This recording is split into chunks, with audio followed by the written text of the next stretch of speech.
Ir jeigu pažiūrėsim truputį apie skaitminę statybą ir BIM-ą, tai, kaip minėjau, turime tą pastato gyvavimo ciklą ir turime dalį, kuri vadinasi 9, tai būtent eksploatavimo dalis, kurioje naudojamas tas skaitmeninis dvinys ir duomenys.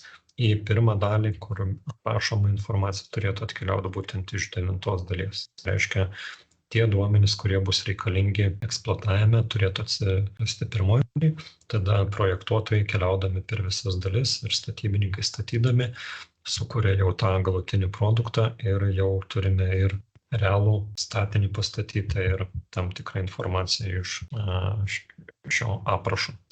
Ir paskui ta informacija labai gali būti aktuali, jeigu mes nusprendžiam pastatą nugriauti, kokios medžiagos, kokie medžiagų CO2 žala, kaip jas galima perdirbti, kur perdirbti ir taip toliau. Tai jeigu mes turime išsamią informaciją apie medžiagas, tada labai galime draugiškai aplinkai pastatą pergriauti, perdirbti ir panaudotas medžiagas vėl šiame procese. Arba jeigu norim atlikti renovaciją, vėl galime matyti daug informacijos apie pastato būklę, pastato įvairius komponentus, elementus, paslėptus komponentus, kurie dažniausiai statybų metu yra paslėpiami ir turint išsamų skaitmeninį dvynį, galime tada tinkamai priimti sprendimus ir kaip pastatą renovuoti ir vėl paleisti jį į naują gyvavimo ciklą.